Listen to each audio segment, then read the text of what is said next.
നമസ്കാരം, ജന്മഭൂമിയിലേക്ക് സ്വാഗതം. ലോക്സഭാ തെരഞ്ഞെടുപ്പിൽ മത്സരിക്കുന്ന രാഷ്ട്രീയ പാർട്ടികളുടെ എണ്ണത്തിൽ 104% വർധനവായി എന്ന് poll rights body association for democratic റീഫോംസിന്റെ കണക്കുകൾ സൂചിപ്പിക്കുന്നു. 2009 368 രാഷ്ട്രീയ പാർട്ടികളാണ് മത്സരരംഗത്തുണ്ടായിരുന്നതെങ്കിൽ 2014 464 ഉയർന്നു. 2019 ഇത് 677 ഉയർന്നു എന്നാണ് വിശകലന റിപ്പോർട്ടിൽ പറയുന്നത്. 2024 ലോക്സഭാ തിരഞ്ഞെടുപ്പിൽ 8360 സ്ഥാനാർത്ഥികളാണ് മത്സരിക്കുന്നത്.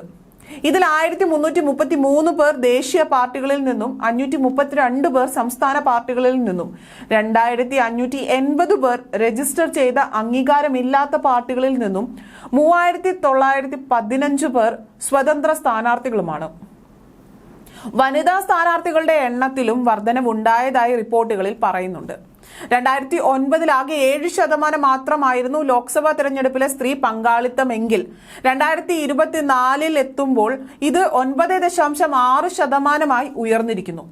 2009 7% 2014 8%, 2019 9% എന്നിങ്ങനെയായിരുന്നു ലോക്സഭാ തിരഞ്ഞെടുപ്പിലെ വനിതാ പങ്കാളിത്തം. ഇത്തവണ 79 വനിതാ സ്ഥാനാർത്ഥികളാണ് മത്സര രംഗത്തുണ്ടായിരുന്നത്. ഇതിലേറെയും BJP സ്ഥാനാർത്ഥികളായിരുന്നു. BJP മൊത്തം സ്ഥാനാർത്ഥികളുടെ 16% വനിതാ സ്ഥാനാർത്ഥികൾ തന്നെയായിരുന്നു. ദേശീയ പാർട്ടിയിലെ 1333 സ്ഥാനാർത്ഥികളിൽ 443 പേർക്കെതിരെ ക്രിമിനൽ കേസുകൾ നിലനിൽക്കുന്നുണ്ട്. 295 പേർ ഗുരുതരമായ ക്രിമിനൽ നടപടികൾ നേരിടുന്നു.